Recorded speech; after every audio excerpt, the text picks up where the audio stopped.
no dia 5 de dezembro de 2013, esse ano fará 9 anos, morre Nelson Mandela. Morre ou fica?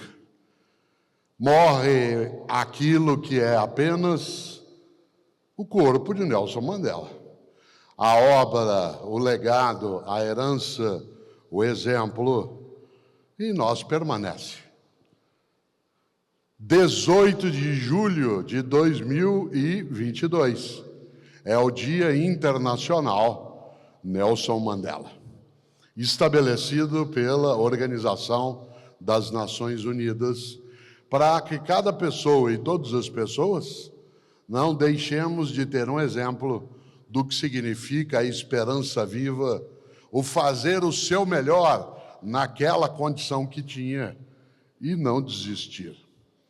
18 de julho de 1918, nasce na África do Sul Nelson Mandela.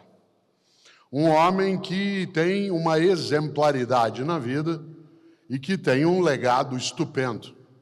Uma pessoa que, de maneira alguma, não deixa de representar um dos modos melhores de ser humano.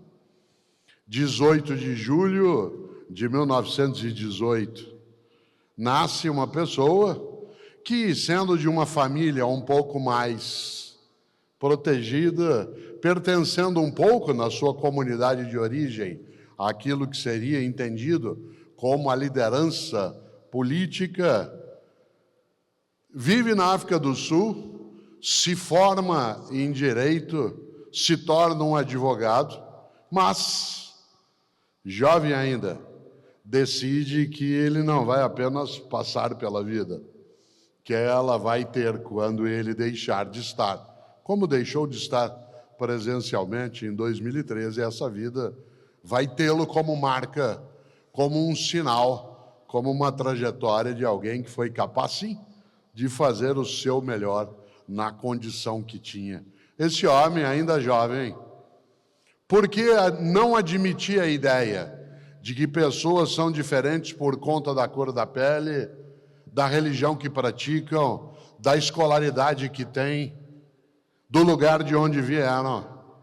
Essa pessoa, Nelson Mandela, ficou 27 anos preso.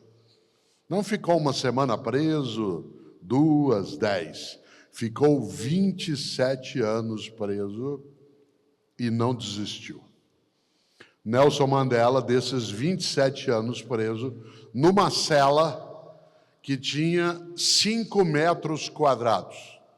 Desses 27 anos de prisão, ele ficou 18 desses 27, em vários momentos, numa solitária. E dela só era retirado para ser espancado, humilhado, e não desistiu. Nelson Mandela, assim que foi libertado no ano de 1990, ele que é Nobel da Paz de 1993, Nelson Mandela veio ao Brasil no mês de agosto de 1991.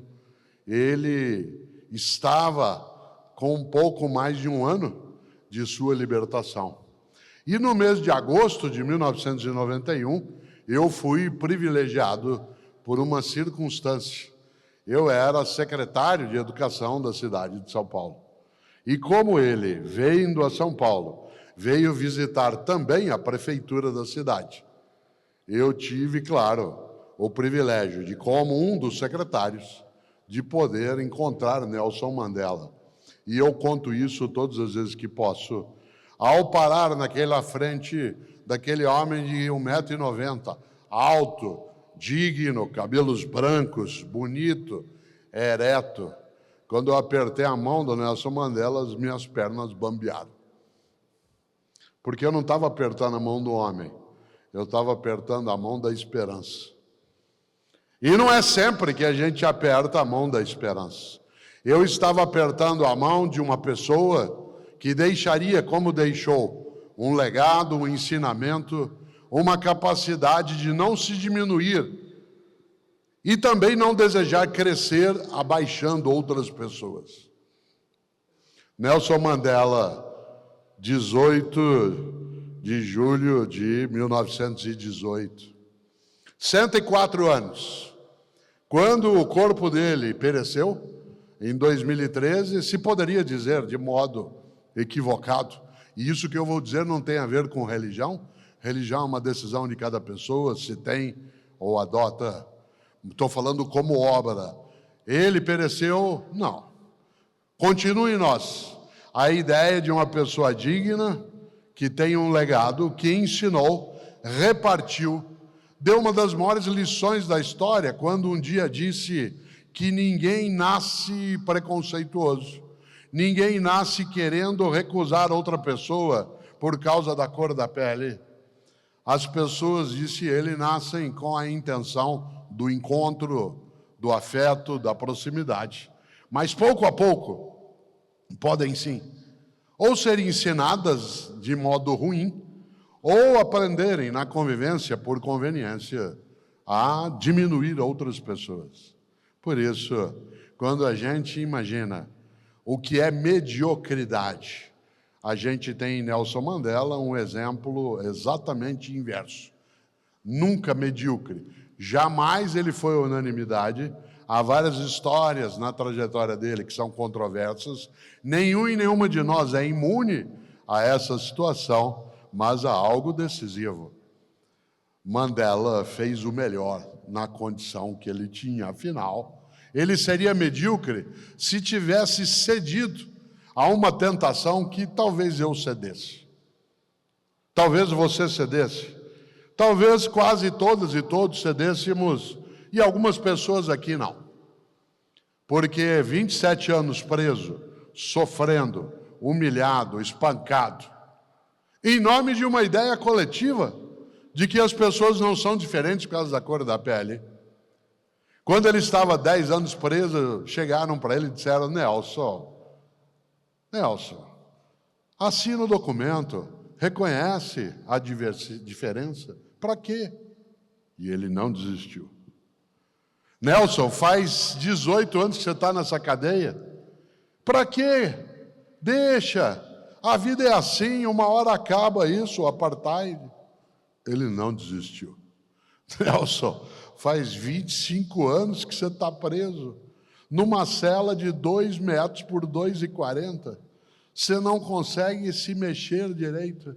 Você não tem cama, faz 1/4 de século, dorme na palha, é espancado, humilhado. Para que isso? Deixa. Assina lá, você é advogado, tua família tem recurso no meio da comunidade lá. Ele não desistiu. Ele ficou 27 anos. E quando saiu com a espinha ereta, a cabeça erguida, como diz o poema. E é claro que agora na cidade de Campinas, no dia 18 de julho de 2022, a gente fala do Mandela vivo. Esse Mandela vivo, ele está vivo sim, porque em nós vive a possibilidade da nossa admiração. Admirar pessoas que são capazes de, tendo um ideário, um propósito, algo a nos ensinar, passou adiante. Você sabe, a palavra ensinar, no latim insignar, significa deixar uma marca em alguém, deixar um sinal em alguém. Nos marcar. Nelson Mandela marcou a nossa vida, a nossa história. Entre as grandes personalidades do mundo contemporâneo, Mandela, sem dúvida, é decisivo. Interessante, porque quando a gente imagina o que é legado, esse legado não precisa ser, claro, e nem será, como Mandela, uma pessoa exuberante, mas pode ser o teu legado, o meu legado, naquilo que a gente sabe, conhece, e a gente passa adiante. Aquilo que a gente faz com que não se perca na nossa trajetória.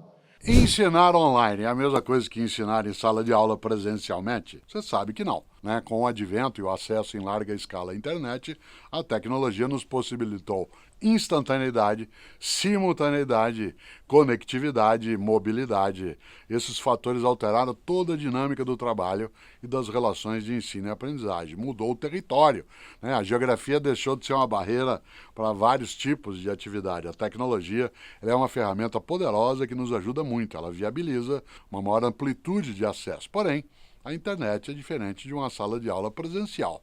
E para criar um curso online em que o aprendente ou a aprendente de fato consiga aprender com esse ensinante virtual, é preciso técnica.